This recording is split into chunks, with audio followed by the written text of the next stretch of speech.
Hello, my name is Flore Cosquer and I'm the Head of Talent Development at Scottish Documentary Institute. I wanted to talk to you today about bridging the gap and more specifically walk you through our application process and also share a few tips with you in case you're thinking of submitting an idea to this year's call. The application is entirely online. You will need to submit an online form and a few elements which I will detail in this short video. The online form, you have the option of starting working on it, saving it and submitting it at a later stage, so I would really encourage you to have a look at it as soon as you can. We want to think that our application process is quite simple and straightforward. First, we're asking you for a few information about yourself. We're also asking you to submit a short note on your motivations and reasons for applying to Bridging the Gap. If I were you, I would really put a bit of effort into this short paragraph because it's a great way of showing that, showing the selection panel that you are very ambitious about documentary, you are passionate about the idea you're submitting, but also that Bridging the Gap is coming at the right stage in your career. We're asking you to submit an example of previous work. This previous work can be of any genre. It can be fiction, it can be documentary, of course, it can be animation. If you did not direct this film, we will want to make sure that you had a key role on it. So whether you produced it or edited it or you were a DOP. If you have several shorts under your sleeve, please make sure that you only submit one link. You have to pick the one you feel is the most relevant to your application, the one which shows that your filmmaking and storytelling skills. One last thing, please do not submit any promo reel because we find it very difficult to get a sense of somebody's filmmaking skills through just a succession of clips.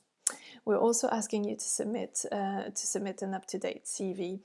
Please just make sure that you only include the experiences that you feel are relevant to filmmaking. Then your project. We'll ask you to detail your project a little bit.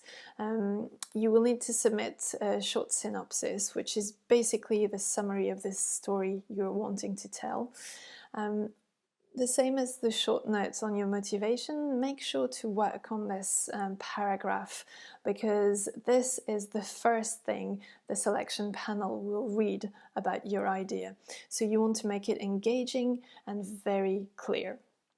We're then asking you to submit a proposal. So you will see detailed advice on how to write a proposal in the guidelines on our website.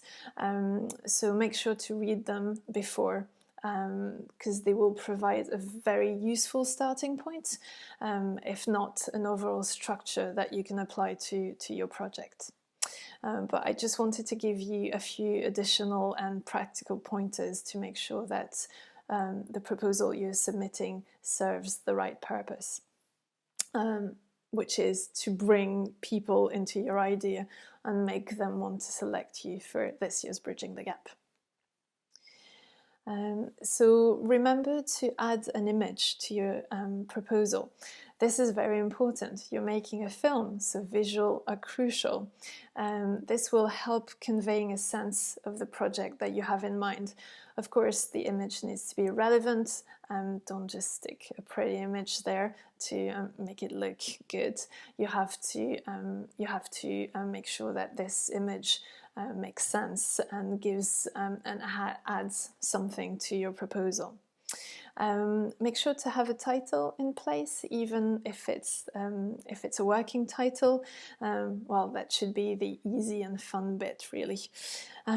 Make sure to write your name and contact details at the bottom of each page, so people, when they read your project, can instantly, afterwards, associate your name with your project. Remember, oh yeah, that last one is very important. Remember that human beings will be reading your proposals. So think about a readable font size, breathing space on the page, anything that will help with the overall legibility. Remember that a pleasant layout will immediately make the reader want to read more. The selection panel are unlikely to know you or to have direct access to your brain. So don't make assumptions on what the reader might or might not be familiar with. Don't take shortcuts. Explain clearly, simply, and with passion what your film is going to be about, what is going to unfold on screen, what it's going to look like, and why you're the right person to make it. I advise you to help you with this, I'd advise you to ask a couple of people to read your proposal. The less connected to the film industry and to filmmaking, the better, I would say. Just ask them, once they've read your proposal, what they have understood, what was clear and what was unclear for them. And this should really help you clarify your proposal and make sure that the selection panel will understand what your idea is about and what your aims are.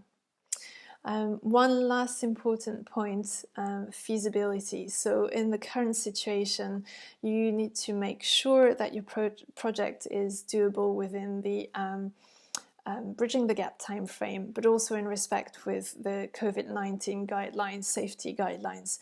So on that note, you might want to check the Screen Skills online session, which is called Coronavirus Basic Awareness on Production Training.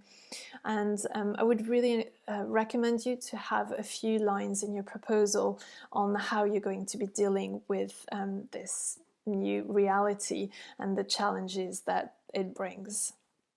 We're also asking you to submit a link to some visual material to help complement your proposal.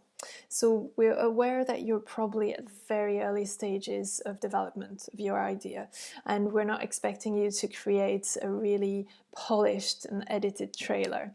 But you're applying to a film scheme, so you still need to put a bit of effort into it and show us that you're first and foremost filmmakers.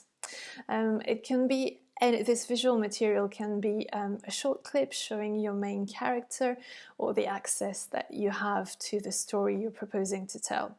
You can also use pre-existing footage to convey the mood of the film you're wanting to make. Don't worry, there won't be any copyright issues because these clips will only be shared with our selection panel.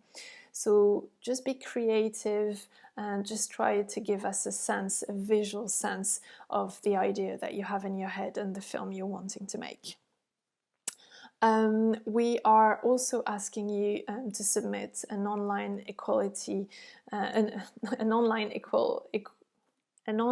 equal opportunities form. I'm sorry. This is entirely anonymous, and although it's not compulsory, it provides us with extremely useful information, and it does help us in our endeavor to increase the diversity, the relevance, and the accessibility of our training programs. So remember that filmmaking is about storytelling, and translating your ideas onto the page is an essential phase in creative documentary. So be engaging, be passionate, but also be realistic. Show us that you have a vision and an ambition for the project you're applying with. Make sure you have a look at the dates of the various workshops, as attendance to this session is absolutely compulsory and no exception will be made. And if you have any further questions, just email us at bridgingthegap@scottdoc.com. Good luck, and we'll also run further inspiration workshops online in September, so keep an eye on our website for social announcements. Good luck, and we're really looking forward to reading your projects. Bye.